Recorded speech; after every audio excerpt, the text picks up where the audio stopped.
இது தாவீது தன்னுடைய மகனுக்கு சொல்லுகிற ஒரு பெரிய ஆலோசனை. தாவீதினுடைய காலம் முடிகிறது. தாவீதினுடைய மகனாகிய சாலமோனின் காலம் துவங்க போகிறது. சாலமோனின் காலத்தை துவக்குவதற்கு முன்பாக கர்த்தர் என்ன செய்கிறாருன்னா, தாவீதுகிட்ட சொல்லிடுறாரு, எப்போ சாலமோன் தான் என்ன செய்கிறாரு, அடுத்த ராஜாவாக வரப்போகிறாரு. அது மட்டுமல்ல, அடுத்த ராஜாவாக அவர் வர்றது மட்டுமல்ல, அதுக்கப்புறம் தொடர்ந்து அவர் தான் என்ன செய்ய போகிறார், ஆலயத்தை கட்ட போகிறார். நீ விரும்பினதையெல்லாம் அவர் செய்ய போகிறார், நீ விட்டுட்டு போனதையும் அவர் செய்ய போகிறார் அப்படின்னு சொல்லி தேவன் முன் குறிச்சிடுறார். தாவீதுக்கு அநேக பிள்ளைகள் இருந்தாங்க. தாவீதோடும் கூட பிறந்தவங்க அநேகர் இருந்தாங்க. அதனால தான் தாவீது இந்த 28ஆம் அதிகாரத்தை வாசிக்கும் போது அந்த 4ஆம் வசனத்தில் சொல்றாரு பாருங்க, இஸ்ரவேல் அனைத்தின் மேலும் ராஜாவாக இருக்க இஸ்ரவேலின் தேவனாய கர்த்தர் என் தகப்பன் வீட்டார் எல்லாரிலும் என்னதான் என்ன செஞ்சாரு, தெரிந்து கொண்டார். அழகா சொல்றான். அப்படி சொல்லிட்டு தான் அதுக்கு அடுத்து சொல்றான், யூதாவையும் யூதா வம்சத்தில் என் தகப்பன் குடும்பத்தையும் தலைமையாக தெரிந்து கொண்டு என்ன எல்லா இஸ்ரவேலின் மேலும் ராஜாவாக்க என் தகப்பனுடைய குமாரருக்குள் என் மேல பிரியம் வச்சார். நல்லா தெரிந்து கொள்ளுங்க, தேவ பிள்ளைகளாகி நீங்களும் நானும் இந்த இடத்துக்கு வந்திருக்கிறோம் அப்படின்னா உங்கள் குடும்பத்தில் எத்தனையோ பேர் இருந்திருக்கலாம், உங்களுடைய கோத்திரத்தில் எத்தனையோ பேர் இருந்திருக்கலாம், உங்களுடைய வம்சத்தில் எத்தனையோ பேர் இருக்கலாம். ஆனால் உங்களை மட்டும் ஆண்டவர் ஏன் அப்படின்னா, தாவீது தெளிவாக சொல்கிறாரு, அவர் என் மேலே பிரியம் வச்சதுனால என்ன செஞ்சார், என்னையை மட்டும் இழுத்துக்கிட்டார், தான் பக்கத்தில் வரட்டும், தனக்கு பிடிச்சமான ஆளாக ஆட்டும், அவருக்கு பிடிச்சமான ஆளாக இருப்பதற்கு நாம் என்ன பாக்கியம் பெற்றோம் அப்படின்னு யோசிச்சு பார்த்தா மற்ற எல்லாத்த காட்டிலும் பொல்லாதவர்களாக இருந்தோம். அதனால தான் அவர் என்ன செஞ்சார், நம்மளை பொசுக்குன்னு தூக்கிட்டார். அவர் எப்பயுமே நல்லவங்களை அதிகமாக தேடுறதில்லை. அவர் எப்பயுமே என்ன செய்கிறாருன்னா, பைபிளில் போட்டிருக்கு, அவர் பாவிகளை தான் அவர் என்ன செய்கிறார், மனம் திரும்பணும். 99 ஆடு பக்கத்தில் இருந்தாலும் ஒரு ஆடு காணாமல் போயிடுச்சுன்னா அந்த ஒத்த ஆடை தான் அவர் என்ன செய்கிறார், தேடுகிறார். அப்படி தான் பைபிள் நமக்கு போட்டிருக்குது. இயேசுவை குறித்து நீங்கள் வாசித்து பார்த்தீங்கன்னா, அவர் வாழ்ந்த நாட்களில் நீதிமான்களோடு அவர் சேரவே இல்லை. இயேசுடைய வரலாறை வாசித்து பாருங்களேன், நல்லவங்களோட அவர் சேரவே மாட்டார். இயேசுடைய வரலாறு நீங்கள் வாசித்து பார்த்தீங்கன்னா, பைபிள் தெரிஞ்சவங்களோட அவர் சேரவே மாட்டார். வேத பண்டிதர்கள், வேத பாரகர்கள், இவர்களெல்லாம் அவர் சேரவே மாட்டார். அவர் சேர்றதெல்லாம் யாரோட சேர்ந்தார் அப்படின்னு பார்த்தீங்கன்னா, முழுக்க அப்பாவிகளோட, பேதைகளோட, கல்வி அறிவு இல்லாதவங்களோட, அப்படியே உலகத்தில் வாழ்வதற்கு யாரெல்லாம் சிரமப்பட்டாங்களோ, யாரெல்லாம் உலகத்தில் வாழ்வதற்கு கஷ்டப்பட்டாங்களோ, அப்படிப்பட்டவங்களாக தான் அவர் என்ன செஞ்சார், தன்னுடைய சீசர்களாக தேர்ந்தெடுத்தார். அதனால தான் இயேசுவை குறித்து சொல்லும்போது சொன்னாங்க, இவர் என்ன செய்கிறார், பாவிகள் வீடுகளில் போய் உட்காந்து சாப்பிட்டுக்கிட்டு இருக்கிறாரு அப்படின்லாம் இயேசுவை சொல்லுவாங்க. அது மட்டும் இல்லை, இயேசுவை பார்த்தீங்கன்னா ஒரு பெண் வந்து தொட்ட உடனே பாவியான ஸ்திரீ தொடுறாங்க, இது கூட இயேசுக்கு என்ன செய்ய மாட்டேங்குது, தெரிய மாட்டேங்குதுன்னு சொல்லுவாங்க. இயேசு பார்த்தீங்கன்னா ஒரு சமாரியா பெண்ணுகிட்ட பேசிக்கிட்டு இருப்பார். சமாரியா பெண்ணை ஊரில் இருக்க யாரும் விரும்ப மாட்டாங்க. ஆனால் இயேசு அந்த அம்மாட்ட பேசணுன்னு அந்த அம்மாவே கேட்பாங்க, நீ ஒரு யூதனாக இருக்க, இப்படி என்கிட்ட தண்ணி கேட்குறியே, நீ ஒரு இப்படிப்பட்ட ஆளாக இருக்க, நீ என்கிட்ட இப்படிலாம் இதை கேட்குற, என்கிட்ட பேசுறியேன்னு சொல்லி அந்த அம்மாவே ஆச்சரியப்படுவாங்க. ஏன் நான் உங்களுக்கு சொல்லுகிறேன்னா, யார் தள்ளப்பட்டவர்களோ, யார் ஒதுக்கப்பட்டவர்களோ, யார் புறக்கணிக்கப்படுறாங்களோ அவங்கள தான் கர்த்தர் அதிகமாக என்ன செய்கிறாருன்னா நேசிக்கிறார்.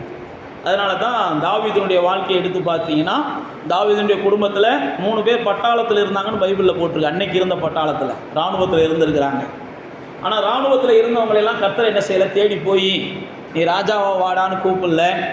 இந்த தாவீது அவன் என்ன செஞ்சான், ஆடுகளை மேய்த்து கொண்டு இருந்தவன். அதனால தான் தாவீது சொல்கிறான், இந்த வம்சத்தில் என்னை அவரை பிரியம் வச்சு தெரிஞ்சுக்கிட்டாருன்னு சொல்கிறான்.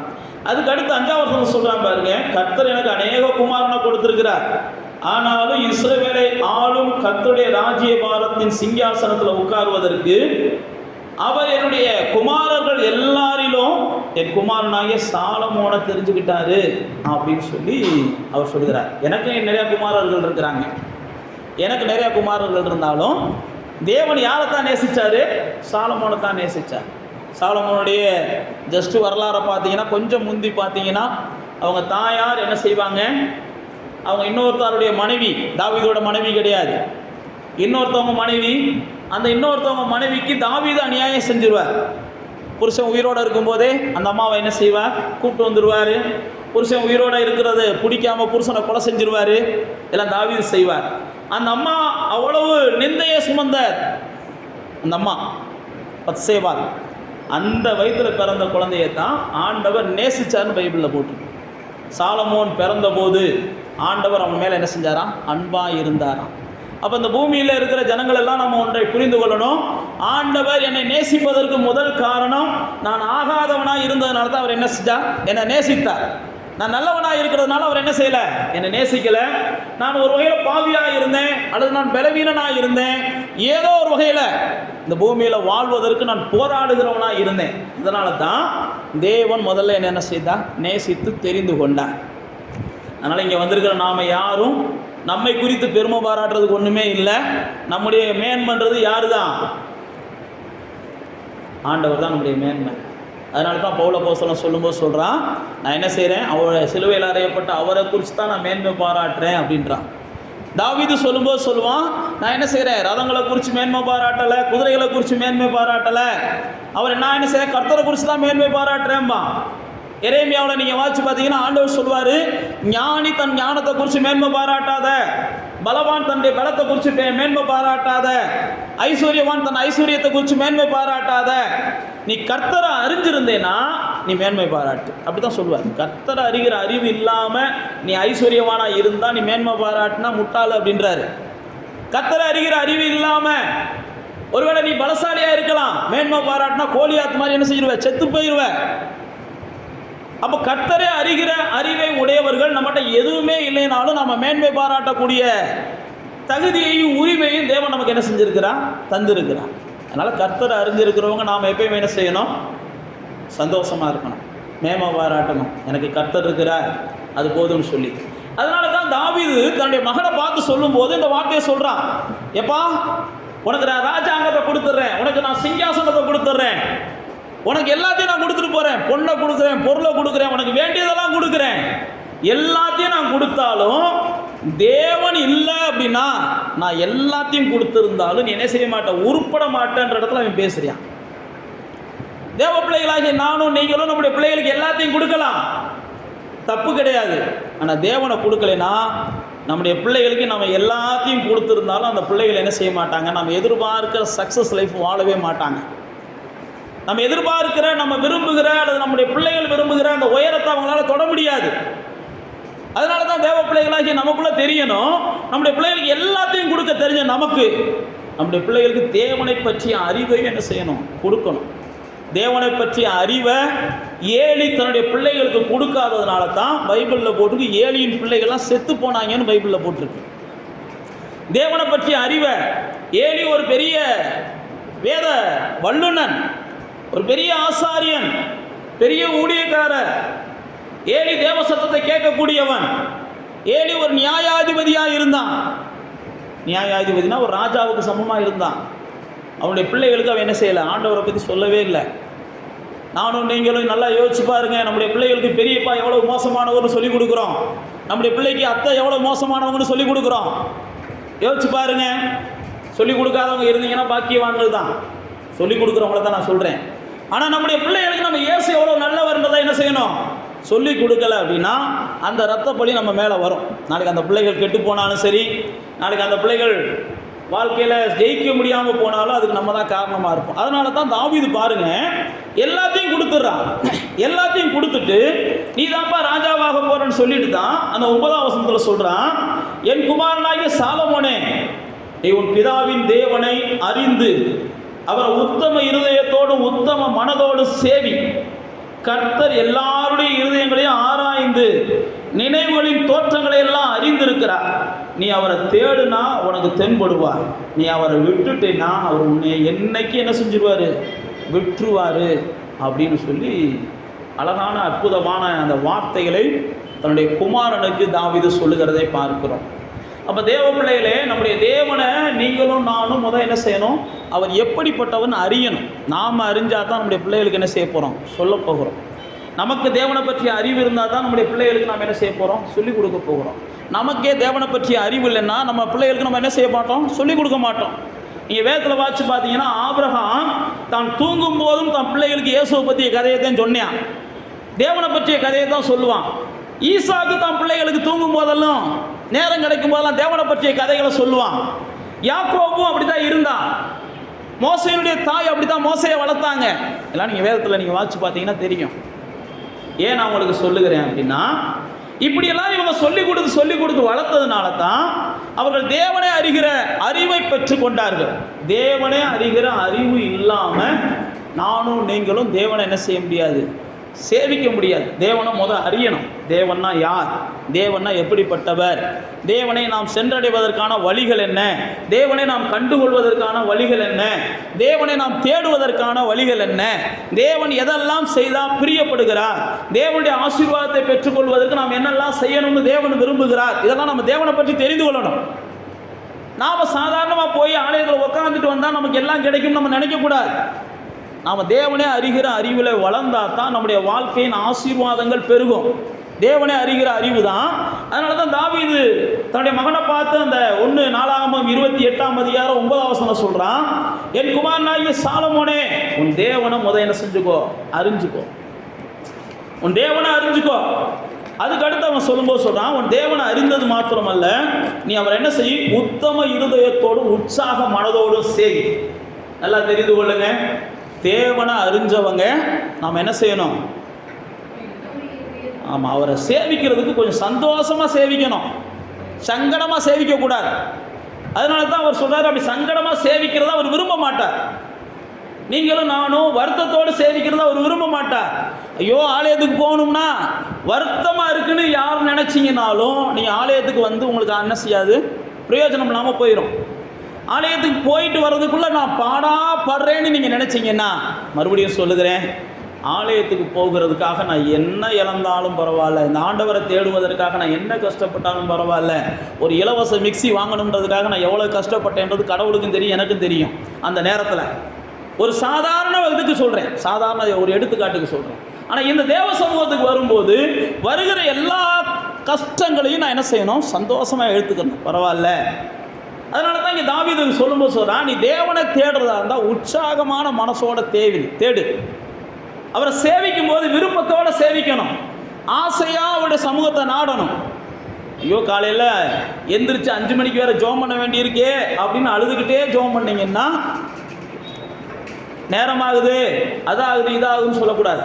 எதை செஞ்சாலும் பைபிளில் போட்டுட்டு நீங்கள் என்ன செய்யணும், மனப்பூர்வமாக செய்யணும், மனதார செய்யணும், விரும்பி செய்யணும். அதனால தான் பைபிளில் போட்டு உற்சாகமாய் கொடுக்கிற இடத்துல கர்த்தர் என்ன செய்கிறார், பிரியமாக இருக்கிறார். உற்சாகமாக, கட்டாயமாவோ விசனமாவோலாம் அதை கர்த்தரே விரும்புகிறதில்ல. இங்கே நீங்கள் அப்படியெல்லாம் சங்கடத்தோட சஞ்சலத்தோட அப்படியெல்லாம் நம்ம வரும்போது அது நமக்கு நன்மையை கொடுக்காது. அதனால் நமக்கு என்ன செய்யும், தொடர்ந்து வருத்தங்கள் தான் பெருகும். இங்கே பாருங்கள், தாவீது தன்னுடைய மகனை பார்த்து சொல்கிறான், நீ உற்சாகமாக விருப்பத்தோட மகிழ்ச்சியோட உன் தேவனை செய்கின்றான். நான் ஏற்கனவே சொன்ன பாருங்க, ஆண்டவரை அறிகிற அறிவு இருக்கா அப்படின்னு தான் மனுஷனை ஆண்டவர் பார்க்குறாரு. நீங்கள் ஆண்டவரை அறிகிற அறிவு இருந்துச்சுன்னா ஆண்டவருக்காக எல்லாவற்றையும் என்ன செய்வீங்கன்னா பாக்கியமாக நினைப்பீங்க. அதனால தான் பவுல் அப்போஸ்தலன் சொல்லும்போது சொல்கிறான், அவர் நிமித்தம் வருகிற நிந்தைகள், அவர் நிமித்தம் வருகிற அவமானங்கள், அவர் நிமித்தம் வருகிற பாடுகள், அவர் நிமித்தம் வருகிற எல்லா பரிகாசங்களும் எனக்கு என்ன செய்யணும், சந்தோஷமாக இருக்குன்றான். நீ பவுல் அப்போஸ்தலனுடைய வாழ்க்கையை வாசிச்சு பார்த்தீங்கன்னா சொல்லுவான். அதே பவுல் அப்போஸ்தலன் பார்த்தீங்கன்னா யோவான் ரோமர் 8ஆம் அதிகாரத்தில் சொல்லும்போது சொல்லுவான், எந்த நேரத்தில் நாங்கள் அடிக்கப்படுகிறோம், எந்த நேரத்தில் நாங்கள் கொல்லப்படுகிறோம், எந்த நேரத்தில் எங்களுக்கு துன்பம் தான் தெரியுது, வாழ்க்கையில் சந்தோஷமே தெரியல, ஆனாலும் அவன் சொல்லுவான், பசியோ பட்டணமோ பட்டினியோ நிர்வாணமோ நாசமோசமோ என்ன வந்தாலும் எங்கிட்ட அன்பு கூறுகிற கிறிஸ்துவனிடத்தில் நாங்கள் என்ன செய்வோம், தொடர்ந்து ஜெயிக்கிறவங்களாக இருப்போம் அப்படின்னு சொல்லுவான். அப்போ தேவ பிள்ளைகளே, ஆண்டவர் தம்மை தேடுகிற உணர்வுள்ளவன் உண்டோ என்று என்ன செய்கிறாராம், பூமி எங்கும் தேடி பார்க்கிறான்னு சங்கீதக்காரன் தன்னுடைய 14ஆவது சங்கீதத்தில் சொல்லுகிறான். தன்னை தேடுகிற உணர்வு யார்ட்டையாவது இருக்கா? நீங்கள் ரோமரில் சொல்லும்போது உணர்வு உள்ளவன் இல்லை என்று கர்த்தர் கண்டார்னு போட்டிருக்கு. தம்மை தேடுகிற உணர்வு உள்ளவனே இல்லைன்னு சொல்லி.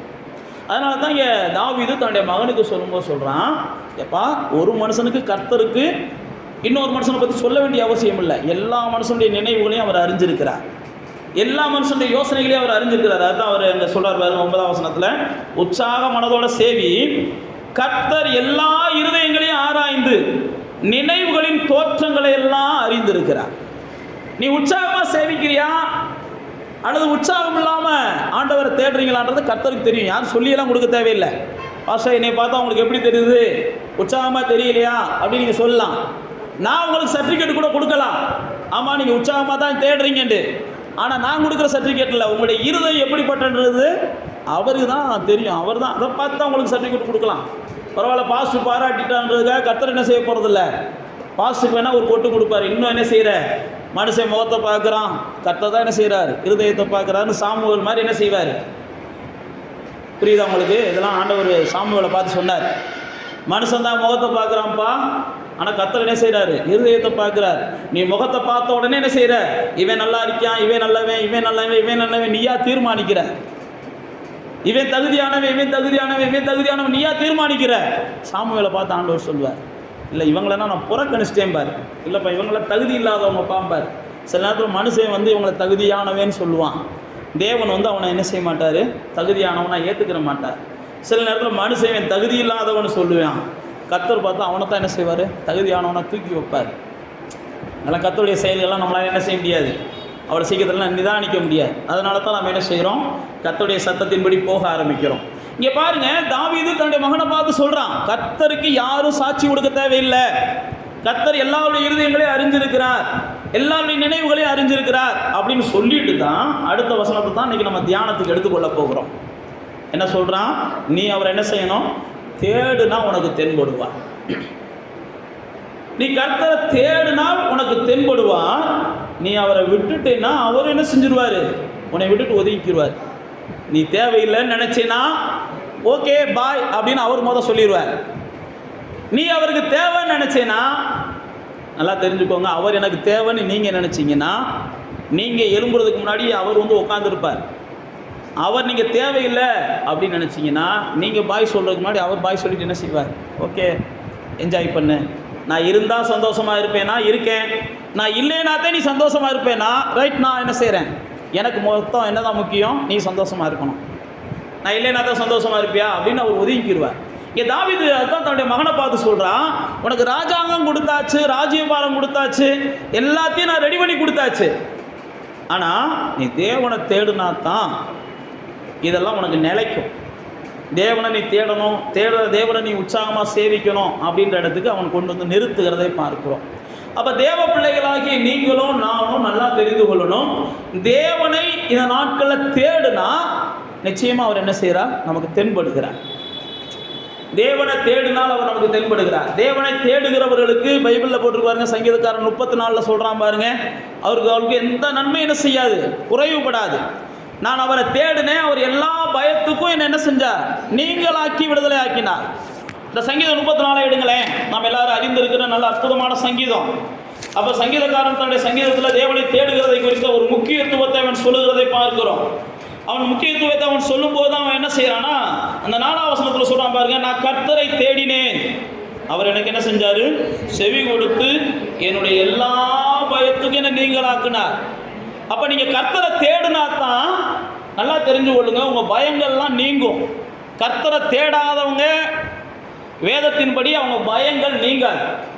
நீங்கள் பயம் அதிகமாக உங்களை முன்னாடி வந்து நிற்க சங்கீதக்காரன் சொல்லும்போது சொல்லுவான், நான் அதிகமாக பயப்படுகும் போது நான் அதிகமாக உண்மை நம்புவேன்பான், அதிகமாக பயப்படும் போது நான் அதிகமாக உண்மை தேடுவேன் அப்படின்பான். பயப்படுகிற நாளில் தான் நான் உண்மை அதிகமாக என்ன செய்வேன், நெருங்கி வருவேன்பான்.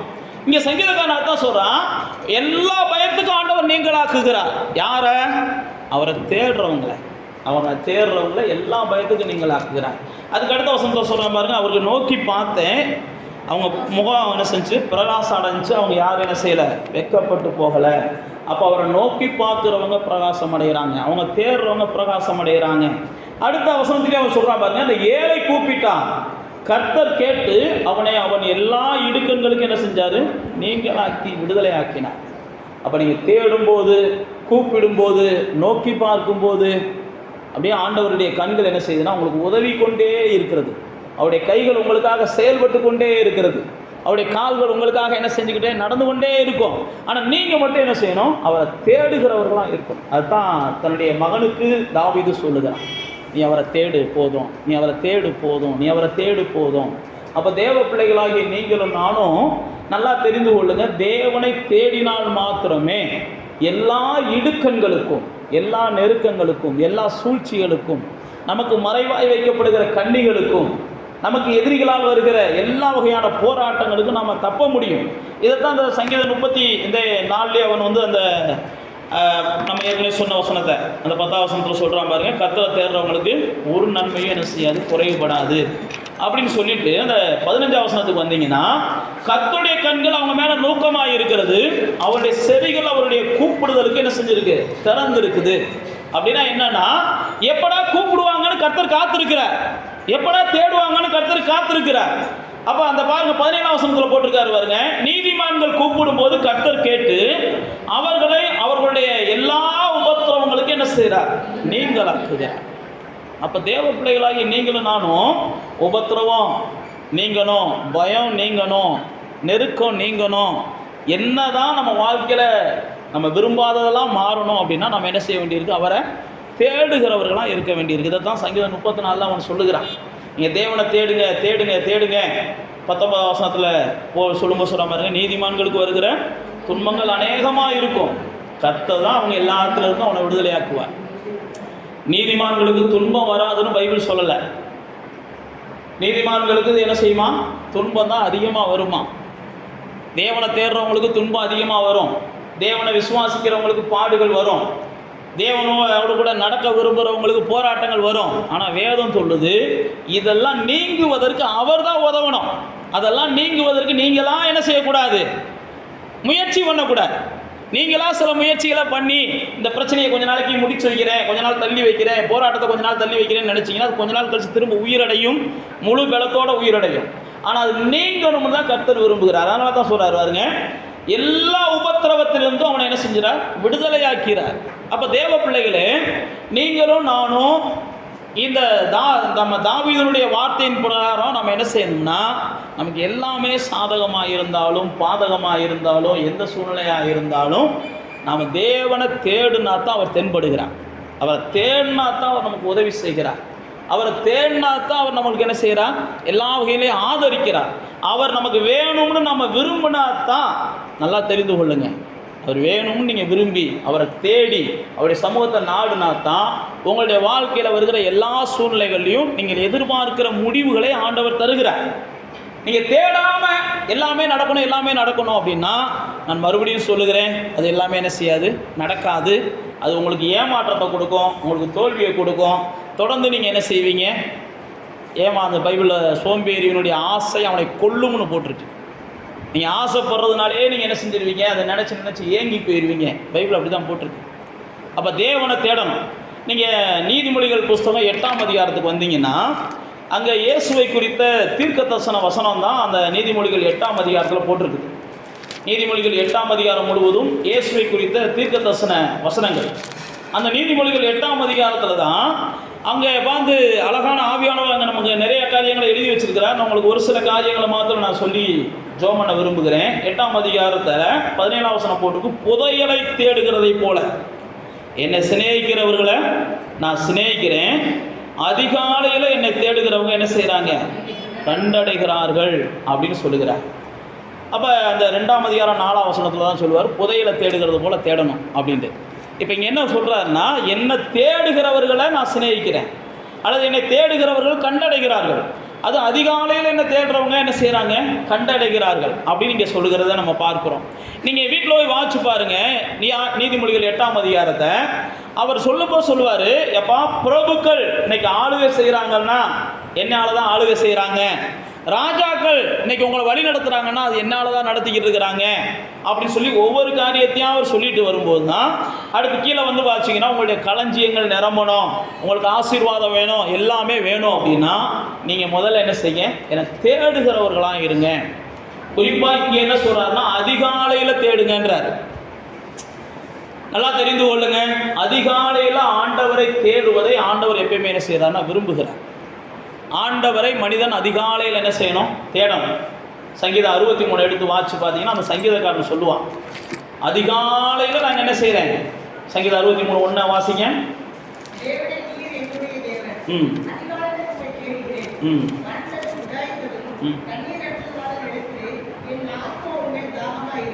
ம் ம் போதும். இங்கே பாருங்க, ஆண்டவருடைய வார்த்தையை போட்டிருக்குது, அதிகாலையில் என்ன தேடுகிறவர்கள் கண்டடைகிறார்கள். அப்போ முதல்ல நீங்கள் நாளை துவங்கும் போதே ஆண்டவர்கிட்ட என்ன செய்யணும்? போய் அவரை தேடிட்டு நீங்கள் அந்த நாளை துவங்கணும்.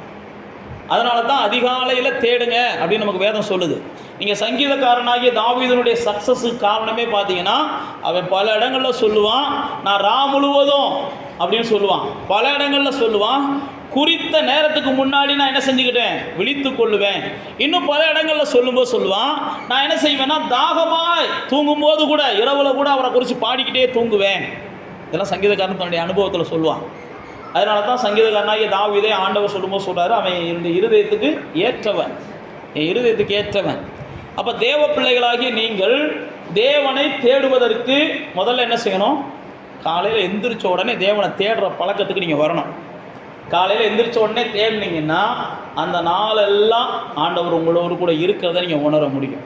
காலையில் எந்திரிச்ச உடனே தேடினா ஒரு வேளை பல காரணங்கள் நீங்கள் சொல்லலாம், பல காரணங்கள், அதெல்லாம் அந்த காரணங்கள்லாம் நான் வேணால் ஏற்றுக்கிடலாம். நான் மறுபடியும் சொல்லுகிறேன், நான் கொடுக்குற சாட்சி உங்களுக்கு என்ன செய்ய போகிறதில்ல, பிரயோஜனமாக இருக்க போகிறதில்ல. உங்களுக்கு ஆண்டவர் கொடுக்கணும் சாட்சி. உங்களுடைய இருதயங்களெல்லாம் அவர் தான் ஆராய்ஞ்சு பார்க்குறவர். நான் என்ன செய்யலாம், சிஸ்டர் பரவாயில்ல, உடம்பு முடியலையா, தூங்கி எந்திரிங்க அப்படின்னு நான் சொல்லலாம். அல்லது பிரதர் பரவாயில்லையா அப்படின்னு சொல்லலாம். இந்த சங்கீதக்காரன் நான் அந்த 63 சொல்கிறான் பாருங்க, என் ஜீவனை பார்க்க உனக்கு உங்களுடைய கிருபை தான் எனக்கு நல்லதுன்றான். இந்த 63:3 சொல்கிறான், ஜீவனை பார்க்கணும் உங்கள் கிருபை தான் நல்லது, உமது நாமத்தை தான் நான் சொல்லி என்ன செய்வேன். எப்பா காலையில் எந்திரிச்சு நீ ஜோம் பண்ணா உன் சரீரத்துக்கு ஒத்துக்கிறாதுன்னு சொன்னாலும் அவன் சொல்கிறான், அதுக்காக நான் உங்களை சொல்லலை. அப்படிப்பட்ட சூழ்நிலை எனக்கு வந்தாலும் எனக்கு ஜீவன் முக்கியம் இல்லை, எனக்கு அவர் தான் முக்கியம், கடத்துக்கு நான் என்ன செய்வேன், போவேன் அப்படின்னு சொன்ன தாவீது அல்ப ஆயுசுலாம் சாகலை. அவன் பூரண ஆயுசுலவனா என்ன செஞ்சான், மரிச்சான் தான் பைபிளில் போட்டிருக்கு. அப்போ தேவ பிள்ளைகளாகி நீங்களும் நானும் தேவனை தேடணும். பைபிளில் போட்டிருக்கு, காலையில் முதல்ல என்ன செய்யணும், தேடுகிற பழக்கங்கள் தேவ பிள்ளைகளுக்கு அவசியம். பொழுது விடியறதுக்கு முன்னாடி தேவ சமூகத்துக்கு போகிறவங்க பாக்கியவான்கள்னு சொல்லி அந்த காலத்து பரிசுத்தவான்கள் நிறையா பிரசங்கம் பண்ணுவாங்க. இந்த காலத்து பரிசுத்தவான்கள் அதெல்லாம் விட்டுட்டாங்க. உண்மையை சொல்லணும்னா அதுதான், பொழுது விடியறதுக்கு முன்னாடி சூரியன் பூமியை பார்க்கறதுக்கு முன்னாடி ஒவ்வொரு மனுஷனும் தேவனை பார்த்தாகணும்னு சொல்லி அன்னைக்கு இருந்த பரிசுத்தவான்களுடைய உபதேசம். இன்றைக்கி அந்த பரிசுத்தவான்கள்லாம் என்ன செஞ்சாங்கன்னா, அப்படிலாம் கடினமாக நடத்தணும்னா மக்கள் என்ன செஞ்சுருவாங்க, ஆமாம் பின்வாங்கி போயிடுவாங்கன்னு விட்டுட்டாங்க. ஆனால் நான் உங்களுக்கு சொல்லுகிறேன், ஒவ்வொருவரும் என்ன செய்யுங்க, சூரியன் பூமியை பார்க்குறதுக்கு முன்னாடி நீங்கள் எல்லாம் போய் தேவ சமூகத்தில் கொஞ்சமாவது என்ன செய்யுங்க, உட்காருங்க. அந்த நாள் உங்களுக்கு ஆசீர்வாதமாக இருக்கிறத பார்ப்பீங்க, அந்த நாள் உங்களுக்கு சமாதானமாக இருக்கிறத பார்ப்பீங்க. அதனால தான் தாவீது தான் மகனுக்கு சொல்லும்போது சொல்கிறான், என்ன செய், தேவனை தேடு, தேவனை தேடு. உனக்கு எல்லாமே இருக்குது, எல்லாமே இருக்குன்றதுக்காக நீ தேவனை தேடாமல் இருந்துடாத. தேவனை தேடு, தேவனை தேடு. ஏன்னா தேவனை தேடலை அப்படின்னா இன்னைக்கு உங்கள்கிட்ட எல்லாமே இருக்கலாம், நாளைக்கு உன் பிள்ளைகிட்ட அதெல்லாம் இருக்காது. அதை தான் ஆண்டவர் சொல்லுவார். நீ தேவனை தேடலைன்னா இன்னைக்கு உங்கள்கிட்ட எல்லாமே இருக்கும். இப்போ தாவீது எல்லாத்தையும் என்ன செஞ்சிட்டாரு, சாலமோனுக்கு சேர்த்து வச்சுட்டாரு, ராஜாங்கத்தை கூட சேர்த்து வச்சுட்டாரு, சிங்காசனத்தை கொடுத்துட்டாரு. அப்போ தேவனை தேடின தாவீதுக்கு எல்லாம் கிடைச்சிச்சு. தாவீது கிடைச்ச உடனே தாவீது சாலமோன்ட்ட கொடுக்குறார். சாலமோன்ட்ட கொடுத்துட்டாரு.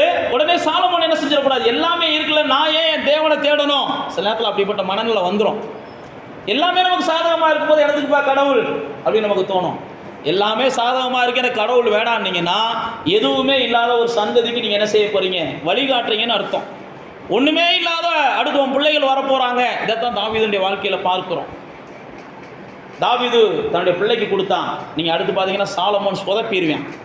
சாலமோன் சொதப்புனதுனால அதுக்கு அடுத்து அவனுடைய பிள்ளைகள்லாம் வருத்தப்படக்கூடிய சூழ்நிலைகள் வரும். தேவனை தேடுற சாலமோன் என்ன செய்வார்னா, தேவனையும் தேடுவார், தேவன் அற்ற வகைகளையும் தேடுகிறவனா மாறிடுவார். சாலமோன் தேவனையும் தேடுவார், தேவன் அற்றவைகளையும் மற்ற தெய்வங்களையும் தேடுகிற ஒரு சூழ்நிலைக்கு சாலமோன் தள்ளப்படுவார். சாலமோனுடைய வரலாறு வாசித்து பார்த்தீங்கன்னா தெரியும். அப்போ தான் ஆண்டவர் சொல்லுவார், சாலமோன் நீ என்னை தேடலை, முழு மனசோட தேடலை, உண்மையாக தேடலை. அதனால் ஓ ராஜ்யம் உனக்கு வேணால் தாவீது நிமித்தம் நான் வச்சுட்டு போகிறேன். ஆனால் தாவீது நிமித்தம், ஆனால் ஓ நிமித்தம் உன் பிள்ளைகிட்டேருந்து ஒரு ராஜ்யம் என்ன செய்யும், பிரிக்கப்படும்ன்றார். அதுக்கப்புறம் பிரிஞ்சு போகும். ஏன் நான் உங்களுக்கு சொல்லுகிறேன்னா, நீங்கள் தேவனை தேடினா தான் பரிபூர்ணமான ஆசீர்வாதம் உங்கள் பிள்ளைகளுக்கு போகும். உங்கள் பிள்ளைகள் தேவனை தேடினா தான் அவங்க பிள்ளைகளுக்கு பரிபூர்ணமான ஆசீர்வாதம் போகும். அதனால தான் நான் உங்களுக்கு ஆரம்பத்திலே சொன்னேன், உங்கள் பிள்ளைகளுக்கு தேவனை தேட சொல்லி என்ன செய்யுங்க, சொல்லிக் கொடுங்க. தாவீது தன்னுடைய பிள்ளைக்கு என்ன செய்கிறான்? தேவனை தேடுறா அப்படின்னு அவன் சொல்லி கொடுக்குறான். இப்போ தேவ பிள்ளைகளாகிய நானும் நீங்களும் தேவனை தேடினா தான் அவர் தென்படுவார். நீங்கள் தேவனை தேடினா தான் உங்களுக்கு அவர் பதில் தருவார். நீங்கள் தேவனை தேடினா தான் அவர் உங்களுக்கு உதவி செய்வார். நீங்கள் தேவனை தேடினா தான் உங்களுடைய நெருக்கங்கள் மாறுவதற்கு அவர் கிருபை பாராட்டுவார். தேவனை தேடாம, நான் மறுபடியும் சொல்லுகிறேன், நீங்கள் எதிர்பார்க்கிற எந்த காரியத்துக்கும் அவர் பதில் தர மாட்டார். நீங்கள் வேத புஸ்தகத்தில் பார்த்தீங்கன்னா ஆசா என்கிற ஒரு மனிதனை குறித்து பார்க்கிறோம். 4ஆகமத்தின் புஸ்தகத்துக்கு வாங்க. 2 நாளாகமத்தின் புஸ்தகத்துக்கு வாங்க. அங்கே ஆசாவை குறித்து ஆவியானவர் நமக்கு இங்கே எழுதி வச்சிருக்கிறார். 14ஆம் அதிகாரத்துக்கு வாங்க. 2 நாளாகமத்தின் புஸ்தகம் 14ஆம் அதிகாரம். அபியா அப்படின்றது 14ஆம் அதிகாரத்தில் முதல் வசனம் போட்டிருக்குது. 2 நாளாகவும் 14. இந்த அபியா யாருன்னு பார்த்தீங்கன்னா சாலமோனோட பேரன் இந்த அபியா. சாலமோனோட பையன் பேர் தான் ரெகோபயாம். இந்த அபியாவுடைய பையன் பேர் தான் நான் சொன்ன இந்த ஆசா. இந்த ஆசாவை குறித்து ஆவியானவர் அறிமுகப்படுத்தும் போது என்ன செய்யறாருன்னா, அந்த 2ஆம் வசனம் போட்டுக்குவாருங்க. ஆசா தன் தேவனாய கர்த்தரின் பார்வைக்கு என்ன செஞ்சான்? ஆமா, நன்மையும் செம்மையுமானதை செய்தான். அப்படி செஞ்சதுனால 6ஆம் வசனம் போட்டிருக்கு, கர்த்தர் அவனுக்கு இளைப்பாறுதலை கட்டளையிட்டார். அப்போ யாரெல்லாம் கர்த்தர் பார்வைக்கு நல்லதை செய்கிறீங்களோ அவங்களுக்கெல்லாம் கர்த்தர் என்ன செய்கிறார்? சமாதானத்தை கொடுக்குறார் அப்படின்னு சொல்லி இந்த இடத்துல வாசிக்கிறோம். அதுக்கப்புறம் பார்த்தீங்கன்னா சமாதானம் இருந்த உடனே அடுத்து பார்த்தீங்கன்னா சுற்றிலும் இருந்த சிலர் எழும்ப ஆரம்பிச்சிடுறாங்க. இதே 14ஆம் அதிகாரத்தையே வச்சுக்கோங்க. அப்படி சுற்றிலும் இருந்த சிலர் எழும்ப ஆரம்பித்த உடனே 10ஆம் வசனத்தில் ஆசா கர்த்தரை தேடுறார். நமக்கு விரோதமான சூழ்நிலைகள் வந்த உடனே நாம் யாரை தேடணும்? கர்த்தரை தேடணும். நாம் கர்த்தரை தேடணும். சாதகமான சூழ்நிலை வந்துச்சு, சாதகமான சூழ்நிலை இருக்கு, அதனால நாம் என்ன செஞ்சிருவோம்? அப்படியே இருந்துருவோம்னு இருந்தீங்கன்னா திடீர்னு பாதகமான சூழ்நிலை வரும், எதிரான சூழ்நிலைகள் வரும். ஆண்டவரே, நான் தேடுறவன் தானே, எனக்கு ஏன் எதிரான சூழ்நிலை வருது? நான் தேடுறவன் தானே, ஏன் எனக்கு பாதகமான சூழ்நிலை வருது அப்படின்னு நீங்கள் நினைக்கலாம். ஆண்டவர் என்ன செய்வார்? எதிரான சூழ்நிலை வருதோ பாதகமான சூழ்நிலை வருதோ எந்த சூழ்நிலை வந்தாலும் நீ அவரை தேடுறியான்னு அவரை பார்க்குறார். சில நேரத்தில் பார்த்தீங்கன்னா நமக்கு பாதகமான சூழ்நிலை வந்த உடனே நம்ம அந்த தேடுகிறதுல கொஞ்சம் குறைவடைஞ்சிருவோம். ஆனால் இங்கே ஆசா பாருங்க, பாதகமான சூழ்நிலையோ எதிரான சூழ்நிலையோ நான் ஆண்டவரை தேட போகிறேன்னு அவன் தேடுறான்.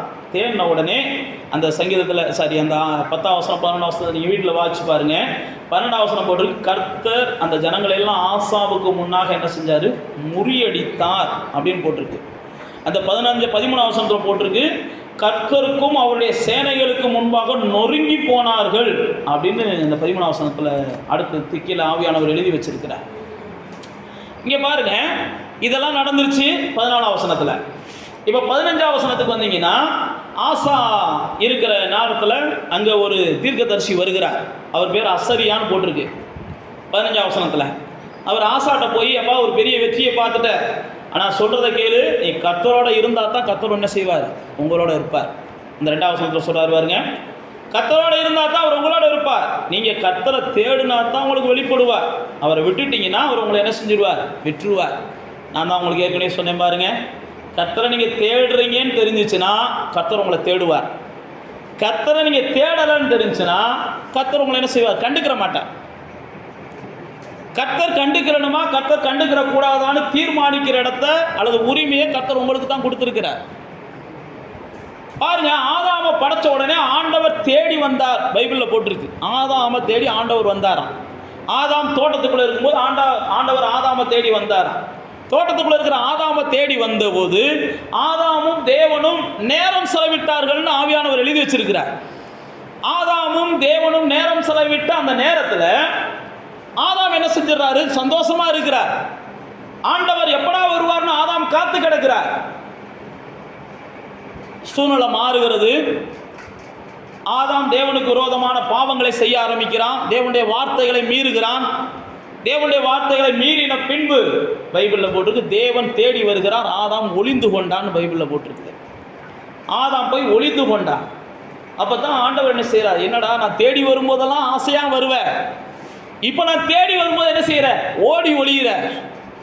நான் வர்றது உனக்கு பிடிக்கலையா அப்படின்ற இடத்துல அடுத்து பார்த்தீங்கன்னா கேட்கும்போது அவன் சொல்லுவான் இந்த மாதிரின்ட்டு. அப்போ தான் ஆண்டவர் சொல்லுவார், ரைட்ரா, இனிமேல் நான் உன்கிட்ட வரல, இப்போயே நம்ம இந்த தோட்டத்தை விட்டு நீ வெளியே போயிரு, நானும் உன்னை விட்டுட்டு வெளியில் போயிடுற இடத்துல அடுத்தடுத்து காரியங்கள் நடக்கும். நீங்கள் வாட்ச் பார்த்தீங்கன்னா தெரியும். ஏன் நான் இதை உங்களுக்கு சொல்கிறேன்னா, நீங்கள் தேடுறீங்கன்னா அவர் உங்களை தேடுறாரு. ஏன்னா அவருடைய கண்கள் என்ன செய்யுது, தம்மை தேடுகிற உணர்வு உள்ளவன் உண்டோ அப்படின்னு சொல்லி தேடிக்கிட்டே இருக்குது. இதே ஆசாவிட்ட தான் சொல்லுவார், உத்தம இருதயத்தோடு தன்னை தேடுறவன் யாராவது இருக்கான்னு சொல்லி ஆசாவிட்ட தான் ஆவியானவர் 16ஆம் அதிகாரத்தில் அந்த 9ஆம் வசனத்தை வாசிங்க. 16:9. தம்மை பற்றிய உத்தம இருதயத்தோடு இருக்கிறவர்களுக்கு தம்முடைய வல்லமையை விளங்க பண்ணும்படி கர்த்தருடைய கண்கள் பூமி எங்கும் உலாவிக் கொண்டு இருக்கிறது. இந்த விஷயத்துல நீ மதி இல்லாம போயிட்ட, அதனால இது முதற்கொண்டு உனக்கு யுத்தங்கள் நேரிடும். கவனிக்கிறீங்களா? இந்த வார்த்தை யாரை பார்த்து சொல்றாரு ஆவியானவர்? ஆசாவை பார்த்து தான் சொல்றாரு. இந்த ஆசா கர்த்தரை தேடினவன் தான். கர்த்தரை தேடினதுனால கர்த்தர் அவனுக்கு இளைப்பாறுதலை கொடுத்தார். இதே ஆசா கர்த்தரை தேடினதுனால கர்த்தர் அவனுக்கு வெற்றியை கொடுத்தார். இதே ஆசா கர்த்தரை தேடினதுனால கர்த்தர் அவனுக்காக யுத்தம் பண்ணினார். இந்த ஆசாவின் ஜெபத்தை தான் நம்ம பார்க்குறோம் 14ஆம் அதிகாரத்தில். ஆண்டவரே நிற்கிறதுக்கு பலன் இல்லைப்பா, உதவி செய்யுங்கப்பான்றான் 14ஆம் அதிகாரம் 11ஆம் வசனத்தில். ஆண்டவரே நிற்கிறதுக்கு பலன் இல்லை, எனக்கு உதவி செய்யுங்க. எதிர்க்கிறதுக்கு பலன் இல்லை, எனக்கு உதவி செய்யுங்க. ஆண்டவர் அவனுக்கு உதவி செய்கிறார். நிற்க முடியுது, அவனால் எதிர்க்க முடியுது, ஜெயிக்க முடியுது, எல்லாம் நடக்குது. எல்லாம் நடந்த உடனே, எல்லா சூழ்நிலையும் அவனுக்கு சாதகமான உடனே பைபிளில் போட்டிருக்கு, அவனை என்ன செஞ்சானா எல்லா சூழ்நிலையும் சாதகமான உடனே இளைப்பாறுதலை கர்த்தர் முழுவதுமாக கொடுத்துறார். இந்த 15ஆம் அதிகாரத்தில் 15ஆம் வசனத்தை பார்த்தீங்கன்னா, சுற்றுப்புறத்தாரால் யுத்தம் இல்லாதபடிக்கு அவர்களை இளைப்பாற பண்ணினார் அப்படின்னு பைபிளில் போட்டிருக்கு. 15ஆம் வசனத்தை பாருங்க. 15ஆம் அதிகாரம் 15ஆம் வசனம். இந்த ஆணைக்காக யூதா ஜனங்கள் யாவரும் சந்தோஷப்பட்டார்கள். தங்கள் முழு இருதயத்தோடு ஆணையிட்டு முழு மனதோடும் அவரை தேடினார்கள். கர்த்தர் அவர்களுக்கு வெளிப்பட்டு சுற்றுப்புறத்தாரால் யுத்தம் இல்லாதபடிக்கு அவர்களை இளைப்பாற பண்ணினார் அப்படின்னு பைபிளில் போட்டிருக்கு. அவங்க தேடினாங்க, அதனால் எல்லாத்தையும் செஞ்சார். இப்போ 16ஆம் அதிகாரம் வந்த உடனே இதே பிரச்சனை வருது. பிரச்சனை வந்த உடனே இந்த ஆசா என்ன செய்கிறாருன்னா, பணத்துக்கு ஆளை கூப்பிட ஆரம்பிச்சிடறார். சில நேரத்தில் பணம் இல்லாதப்ப, பதவி இல்லாதப்ப, நமக்கு சாதகமாக அதிகாரத்தில் இருக்கிறவங்க, அமைச்சராக இருக்கிறவங்க இல்லாதப்ப, நமக்கு ஏதாவது ஒரு பிரச்சனைனா நம்ம என்ன செய்வோம்? ஆண்டவரை தேடுவோம். இல்லாதப்ப எல்லாமே இருக்குன்னா நாம் உடனே என்ன செஞ்சுருவோம்? ஆண்டவரை தேடுறதுக்கு பதிலாக அந்த அண்ணமே ஒருத்தர் என்ன செய்யான், காவல்துறையில் இருக்கான், அவனை கூப்பிட்டு பக்கத்து வீட்டுக்காரங்களை ஒரு சத்தம் போட சொல்லுவோம் அப்படின்னு அடுத்த நிமிஷமே மாறிடுவோம். இப்படி தான் ஆசாவும் மாறுறார். எப்போ ஒரு பிரச்சனை வருது, இந்த இவனை கூப்பிடுவோம், இவனுக்கு பணத்தை கொடுத்தோம்னா போதும். பைபிள் அப்படி தான் போட்டுருக்கு பாருங்களேன். பணத்தை கொடுத்து அவன் கூப்பிட்டு வந்துடுறான். 3ஆம் வசனத்தில் கூப்பிட்டு வந்துடுறான். ஆசாவுக்கு 4ஆம் வசனத்தில் பெனதாத் செவி கொடுத்துடுறான். இப்படி செவி கொடுத்ததுனால இதெல்லாம் கேட்டு எதுக்கு வந்த ஆள் என்ன செஞ்சிருக்கான்? ஓடி போயிருக்கான். 5ஆம் வசனம் போட்டுக்கு பாசா இதை கேட்ட போது என்ன செஞ்சிருக்கான்? ஓடி போயிருக்கான். இதெல்லாம் நடந்துருது. சில நேரத்தில் நான் தான் சொன்ன பாருங்க, ஆண்டவரை தேடுறவங்க, அதிகாரத்தை துஷ்பிரயோகம் பண்ணுகிறவர்களை பயன்படுத்தி நீங்கள் உங்களுடைய காரியங்களை சாதிக்கலாம். ஆண்டவரை தேடுறவங்க கடைசி வரைக்கும் என்ன செய்யணும்? ஆண்டவரை சார்ந்து தான் காரியத்தை சாதிக்கணும். ஆண்டவரை தேடுறவங்க கொஞ்சம் வளர்ந்த உடனே நாம் என்ன செய்யக்கூடாது? எவனுக்காவது 2 பேருக்கு பாட்டில் வாங்கி கொடுத்து அந்த வீட்டில் போய் கல்லெறிஞ்சிட்டு போனான்லாம் ஆண்டவரை தேடுறவங்க செய்கிறாங்க. நீங்கள் செய்யலை, ஆண்டவரை தேடுறவங்களாம் செய்கிறவங்க இருக்கிறாங்க. எனக்கு தெரிஞ்சவங்களாம் இருக்கிறாங்க. அதனால் ஏன் உங்கள்கிட்ட சொல்கிறேன் அப்படின்னா, தெரிஞ்சுக்கிறோம். ஆண்டவரை தேடுறாங்கன்னா எல்லாருமே அப்படி தான் இருப்பாங்கன்னு தெரியாது. எப்போ வேணாலும் மனுஷன் மாறக்கூடியவன் தான். இந்த ஆசாவுடைய வாழ்க்கையில் பாருங்கள், அப்படி மாறுகிற சூழ்நிலைகள் வருகிறது. இப்படி மாறுகிற சூழ்நிலை வந்த உடனே 7ஆம் வசனத்தில் ஒரு தீர்க்கதரிசியை கர்த்தர் அனுப்புகிறார். அந்த தீர்க்கதரிசி வந்து சொல்கிறாரு பாருங்க, ஆசாவை நோக்கி என்ன சொல்கிறாரு? நீ உம்முடைய தேவனாகிய கர்த்தரை சார்ந்து கொள்ளாமல், கவனிக்கிறீங்களா? அந்த வசனம் இருக்கா? வாசிங்க. சீரியாவின் ராஜாவை சார்ந்து கொண்டபடியினால் சீரியாவின் ராணுவம் உமது கைக்கு என்ன செஞ்சிருச்சு? தப்பி போயிற்று அப்படின்னு சொல்லிட்டு அடுத்து சொல்றாரு பாருங்க, மிகவும் திரளான குதிரை வீரர்கள் எத்தியோப்பியர்கள்லாம் உனக்கு முன்னாடி வந்தாங்க. அப்ப கர்த்தரை சார்ந்துகிட்ட, கர்த்தர் உன் கையில் அவங்களெல்லாம் ஒப்பு கொடுத்தாரு. ஆனா இன்னைக்கு நீ என்ன செஞ்சிட்ட? கர்த்தரை சார்ந்துக்கிறாம போயிட்ட. கர்த்தர் இருதயத்தை பார்த்தாரு, இப்போ உத்தமமாக இல்லை, இதனால் இனி என்ன செய்கிற, பைபிள் அழகான அந்த வார்த்தை ஆவியானவர் எழுதி வச்சிருக்கிறாரு, இந்த விஷயத்தில் நீ மதி இல்லாமல் செஞ்சுட்டேன்றார். எந்த விஷயத்தில்? ஆமாம், பிரச்சனை வந்தப்ப மனுஷனை, அதிகாரங்களை, பணத்தை வச்சு செய்யலாம்னு நினச்சது புத்தி இல்லாத செயல்னு பைபிள் சொல்லுது தேவ பிள்ளைகளுக்கு. உலகத்தாருக்கு அதுதான் புத்தியுள்ள செயல், உலகத்தாருக்கு. தேவ பிள்ளைகளுக்கு அது ஒரு புத்தி இல்லாத செயல். இதைத்தான் அங்கே ஆவியானவர் எழுதி வைக்கிறார். சொன்ன உடனே பைபிளில் போட்டுருக்கு, அது முன்னாடி உனக்கு யுத்தம் நேரிடுன்னு சொல்லிடுறார். இப்படி சொன்னதுக்கப்புறம் இந்த ஆசா என்ன செஞ்சானா, தொடர்ந்து பிரச்சனைகள் வந்தாலும் கர்த்தரை தேடுவான்னு கர்த்தர் எதிர்பார்த்தார். நடந்துருச்சு. கர்த்தர் பாருங்க, நடந்தாலும் நீங்கள் மறுபடியும் மாறுவீங்களான்னு எதிர்பார்க்குறாரு. மாறுவீங்களான்னா அங்கிட்டு இல்லை, இங்கிட்டு இந்த பக்கம் மாறுவீங்களான்னு எதிர்பார்க்குறாரு. நம்ம எல்லாருக்குமே தெரியும், சிம்சோனை போல பராக்கிரமசாலி யாருமே இல்லை, சிம்சோனை போல பாவி யாருமே இல்லை. பராக்கிரமசாலி அவன் தான், பாவி அவன் தான். அவன் பாட்டுக்கு என்ன செய்வான், பாவம் செய்வான், ஆனால் பராக்கிரமமான செயல்களை செய்வான். அப்படிப்பட்ட மனுஷன் ஒரு நிர்பந்தமான ஒரு சூழ்நிலை அவனுக்கு வரும்போதெல்லாம் தேவனை தேடுவான். சாக போகிற சூழ்நிலை வரும்போதெல்லாம் தேவனை தேடுவான். அப்போ என்னன்னா, நீங்கள் இந்த நேரத்தில் தப்பு பண்ணிடுறீங்க, அடுத்து நீங்கள் உணர்ந்து திரும்பி வர்றீங்களான்னு கர்த்தர் எதிர்பார்க்குறார். ஏதோ பதவியை வச்சு செஞ்சிட்டீங்க, பணத்தை வச்சு செஞ்சிட்டீங்க, அதிகாரத்தை வச்சு செஞ்சிட்டீங்க. அப்போ கர்த்தர் என்ன செய்கிறார், செஞ்சதுனால ரைட்டு உனக்கு இனிமேல் இது நடக்கும்டான்றாரு. ஆண்டவரே மன்னிச்சுக்கோங்கப்பா, தெரியாமல் செஞ்சிட்டேன்ப்பா அப்படின்னு வந்துட்டீங்கன்னா மறுபடியும் ஒரு மாற்றத்தை கொடுக்குறார். ஆனால் அந்த ஆசா என்ன செஞ்சான்னா, 12ஆம் வசனம் போட்டிருக்கு பாருங்க. ஆசா அரசாண்ட 39ஆம் வருஷத்திலே தன் கால்களில் வியாதி கண்டு அவன் நோவு மிகவும் உக்கிரமமாக இருந்தது. அவன் தன் வியாதியிலும் கர்த்தரை அல்ல பரிகாரிகளையே தேடினான். கடைசி வரைக்கும் வியாதிப்பட்டு அவன் செத்து போனான். நீங்கள் அந்த வசனத்தில் வாசித்து பார்த்தீங்கன்னா, அவன் வெகு நாளாக வியாதியாக இருந்து அவன் என்ன செத்ததுனால அவனை என்ன செஞ்சிருந்தாங்க, அப்படியே நோயோடையே அவன் கடைசி வரைக்கும் சாகக்கூடிய ஒரு சூழ்நிலையை பார்க்குறோம். அந்த வசனத்தை நீங்கள் வீட்டில் வாசிச்சுக்கோங்க. அப்போ ஆண்டவர் அங்கே என்ன சொல்கிறாருன்னா, ஆண்டவரை விட்ட உடனே அடுத்த மனுஷன் என்ன செய்கிறான், பரிகாரிகளை தேடுகிறான். நீங்கள் மனுஷனை தேடினாலும் சரி, குறிகாரர்களை தேடினாலும் சரி, சாதகக்காரர்களை தொடர்ந்து பிரச்சனை வருது. ஆசா ஒருவேளை ஆண்டவர் நம்மளை விட்டுட்டாருன்னு சொல்லி பைபிளில் போட்டுட்டு சவுல் என்ன செஞ்சானா, அஞ்சனக்காரர்களை தேடி போனானா. ஆண்டவர் எனக்கிட்ட பேச மாட்டேன்றாரு, ஆண்டவருடைய சத்தம் எனக்கு கேட்க மாட்டேங்குது, நான் ஆண்டவருக்கு தூரமாக போயிட்டேன், அதனால் இனி நான் வாழ்கிறதுக்கு என்ன செய்கிறது அப்படின்னு சொல்லி குறிகாரர்களையும் சாதகம் பார்க்குறவர்களையும் ஜோசியக்காரர்களையும் சவுல் தேடி போனான்னு பைபிளில் போட்டிருக்கு. இதைத்தான் ஆசாவும் செஞ்சான்னு பைபிளில் போட்டிருக்குது. நல்லா தெரிந்து கொள்ளுங்க, எந்த சூழ்நிலையில் இருந்தாலும் நான் மறுபடியும் கர்த்தரை தேடணும் அப்படின்ற எண்ணத்துக்கு நீங்கள் வரணும்னு கர்த்தர் எதிர்பார்க்குறார். தேடுனா அவர் என்ன செய்கிறார், தென்படுகிறார். அதனால தான் பல இடங்களில் போட்டிருக்கு, நீ முழு மனதோடு அவரை தேடினேன்னா, அவரை தேட வேண்டிய இடத்துல நீ முழு சிந்தையோடு தேடுனேன்னா, உன் முழு பலத்தோடு தேடுனேன்னா அவர் உனக்கு தென்படுவார்.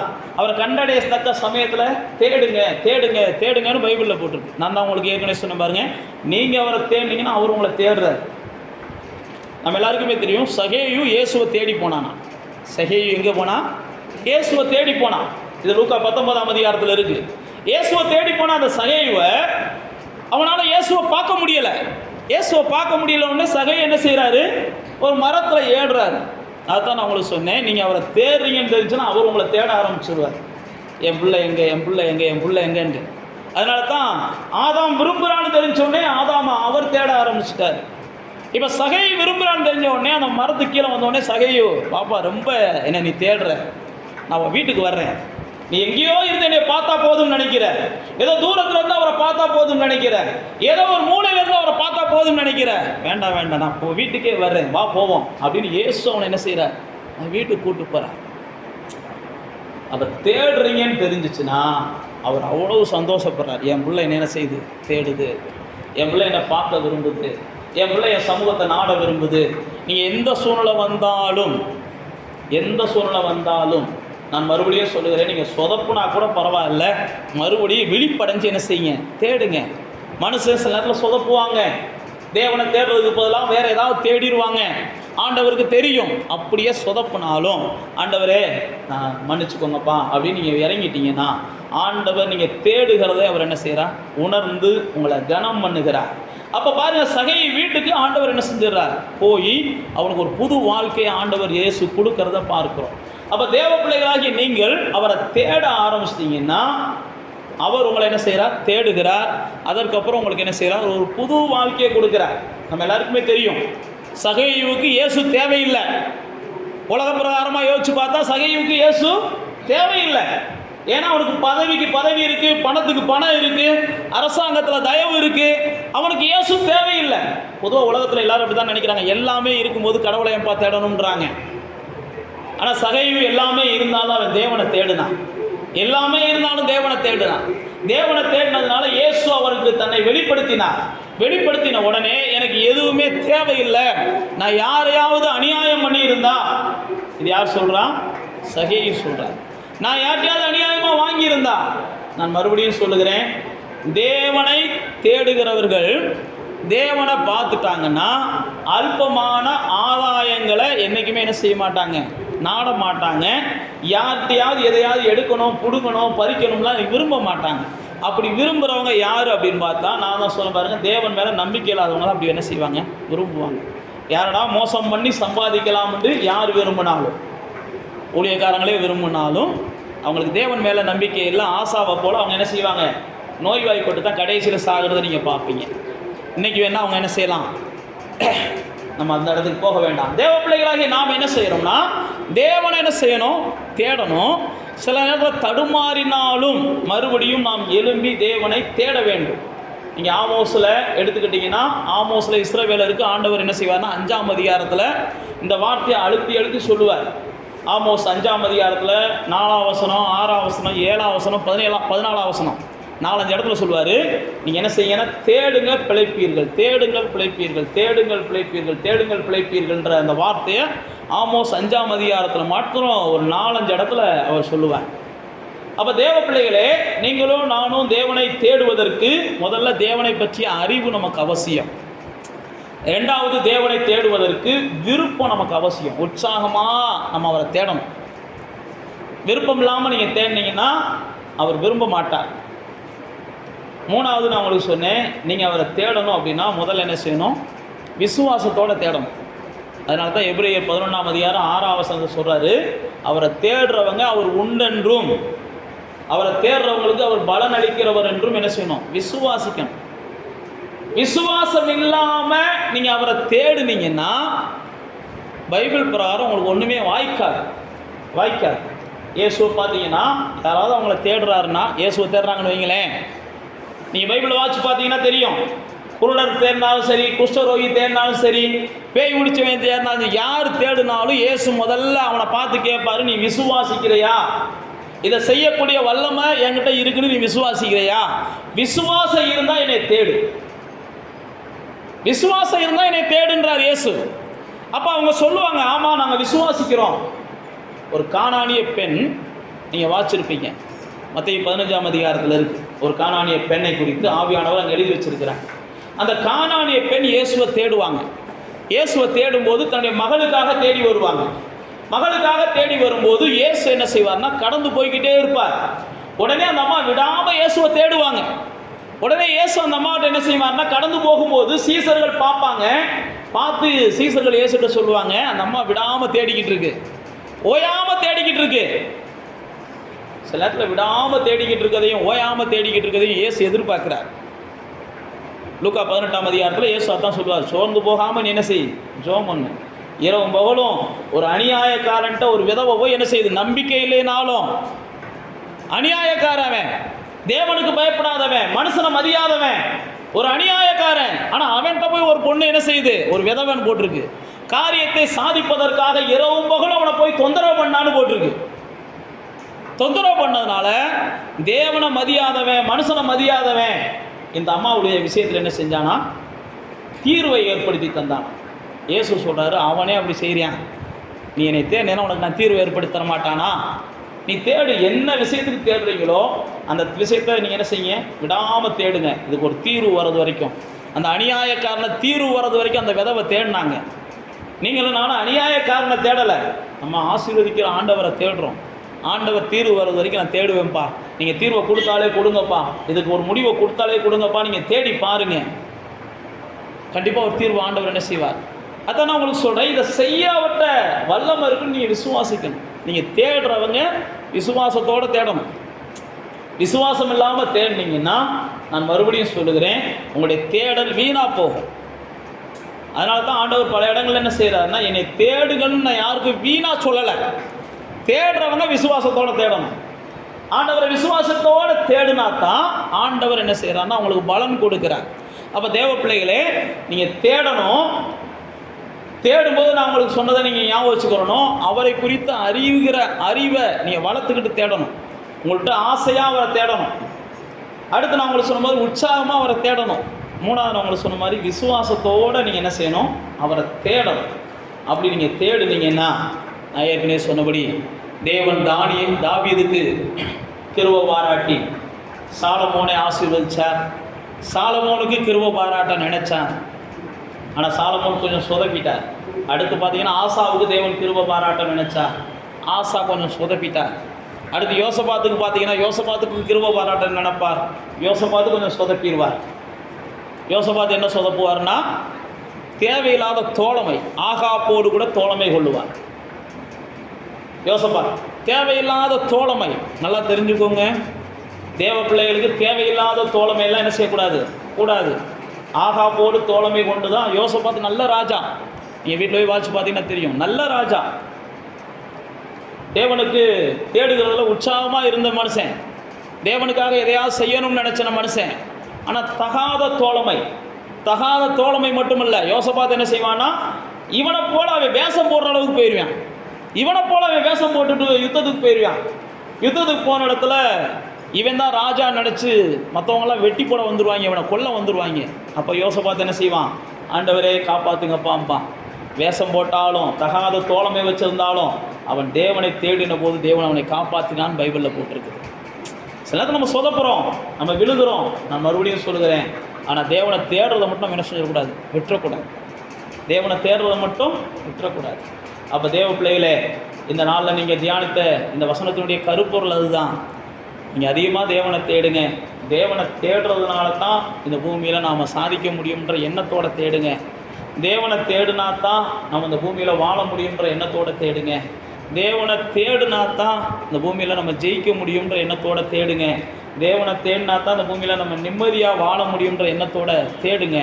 நிச்சயமாக தேவன் உங்களுக்கு கிருபை பாராட்டுவார். அப்படியே வாங்க, கண்களை மூடி ஆண்டவரை நோக்கி பார்த்து ஜெபம் பண்ணுங்க. நீங்கள் தேவனை தேடணும்.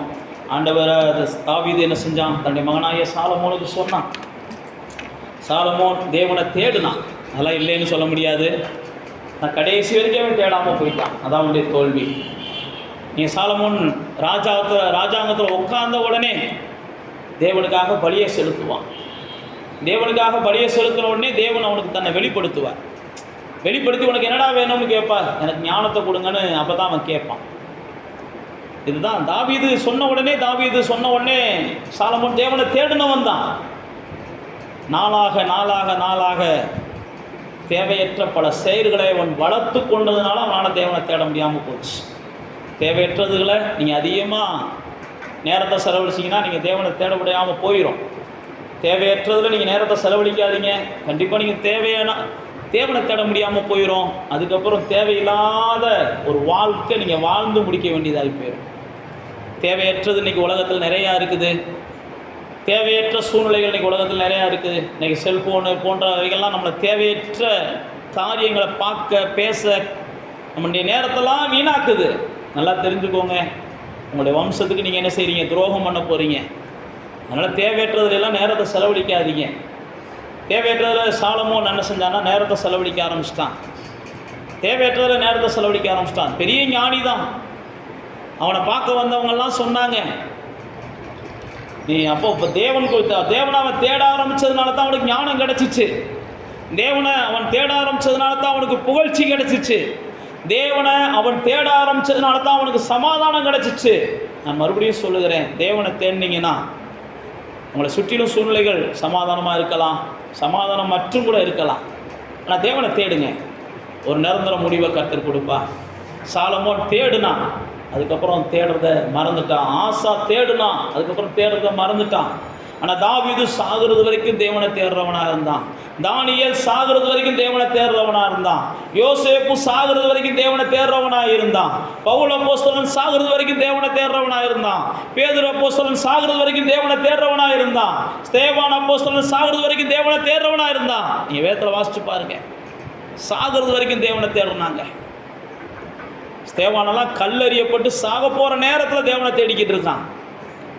ஸ்தேவானுடைய வாழ்க்கையை வாசிச்சு பார்த்தீங்கன்னா அப்போஸ்தலர் 7ஆம் அதிகாரத்தில் சாக போகிற நேரம் எல்லாம் கல்லறிகிறான். அந்த நேரத்தில் முழங்கால் படிக்கிட்டு தேவனை தேடிக்கிட்டு இருக்கிறான். தேவ பிள்ளைகளே, எந்த சூழ்நிலையும் தேவனை தேடுங்க. சொதப்பி இருந்தாலும் பரவாயில்ல, தேவனை தேடுங்க. பேதுருவை போல நீங்கள் மறுதளிச்சிருந்தாலும் பரவாயில்ல, மனம் கசந்து தேவ சமூகத்துக்கு வாங்க. இளையகுமாரனை போல நீங்கள் கெடுத்து போட்டிருந்தாலும் பரவாயில்ல, திரும்ப நீங்கள் தேவ சமூகத்துக்கு வாங்க, தேவனை தேடுங்க. நிச்சயமாக ஒரு நல்ல எதிர்காலத்தை கர்த்தர் கொடுப்பா. அன்னைக்கு சாலமோனுக்கு தேவன் நல்ல எதிர்காலத்தை தான் கொடுத்தா. உங்களுக்கும் உங்களுடைய பிள்ளைகளுக்கும் நல்ல எதிர்காலத்தை கொடுப்பா. கர்த்தரை தேடுங்க. பிதாவே, நாங்கள் தியானித்தபடி தாவீது உம்மை தேடுனாப்பா. அதனால தான் தன் பிள்ளைகளையும் தேவனை தேடுகிறவர்களாய் அவன் கொண்டு வர விரும்பினாப்பா. அதே போல் உண்மை தேடுகிற நாங்கள்லாம் இந்த கொடிய காலங்களில் எங்களுடைய பிள்ளைகளை உங்களுடைய சமூகத்துக்கு கொண்டு வரவங்களாக இருக்கணும்ப்பா. எங்கள் பிள்ளைகளை நாங்கள் எவ்வளோ தூரம் படிக்க வைக்கிறோம், எங்கள் பிள்ளைகளை எவ்வளோ தூரம் ஜெயிக்க வைக்கிறோன்றது ரெண்டாவது. ஆண்டவரே, எங்கள் பிள்ளைகளுக்கு உண்மை பற்றி எவ்வளோ தூரம் நாங்கள் சொல்லிக் கொடுக்குறோன்றது இந்த கொடிய காலத்தில் அவசியமாக இருக்குது. ஆண்டவரே, எங்கள் பிள்ளைகள் நல்லா இருக்கணும், எங்கள் வம்சம் நல்லா இருக்கணும்னா நாங்கள் தேவனை பற்றிய அறிவை எங்கள் பிள்ளைகளுக்கு கொடுக்கணும். தேவனை தேடக்கூடிய எண்ணத்தை எங்கள் பிள்ளைகளுக்குள்ள விதைக்கணும்னு சொல்லி தாவீதின் மூலமாக நாங்கள் கற்றுக்கொள்ளுகிறோம். ஆண்டவரே, நம்முடைய பிள்ளைகளாகிய நாங்கள் தேவனை அந்த தாவீது சொன்னது போல நல்லா அறிந்து உணர்வோடு உற்சாகத்தோடு தேவனை தேடட்டும். எங்கள் பிள்ளைகளுக்கும் தேவனை தேடுகிறதற்கு வழிகாட்டுறதுக்கு நாங்கள் உண்மையுள்ளவர்களாக இருக்கட்டும்ப்பா. இது எங்களுக்கு உதவி செய்யுங்கப்பா. ஆண்டவரே, இந்த இடத்துல வந்திருக்கிற ஒவ்வொருவரையும் எல்லா சோர்வையும் எடுத்து போட்டு, எல்லா வகையான ஆண்டவரே மன உளைச்சல்களையும் எடுத்து போட்டு, ஆண்டவரே நொறுங்கின ஆவி, உடைக்கப்பட்ட ஆவி, ஆண்டவரே மற்றபடி உற்சாகம் இல்லாத ஆவி எல்லாத்தையும் தூக்கி போட்டுட்டு இயேசுவின் நாமத்தினால இப்பொழுதே தேவனை தேடுகிற எண்ணங்கள் உடைய பிள்ளைகள் வாழ்க்கையில் பெருகட்டும் என்று நாங்கள் ஆசீர்வதிக்கிறோம்ப்பா. உற்சாகமான ஆவி உடைய பிள்ளைகளை தாங்கட்டும் ஆண்டவர்.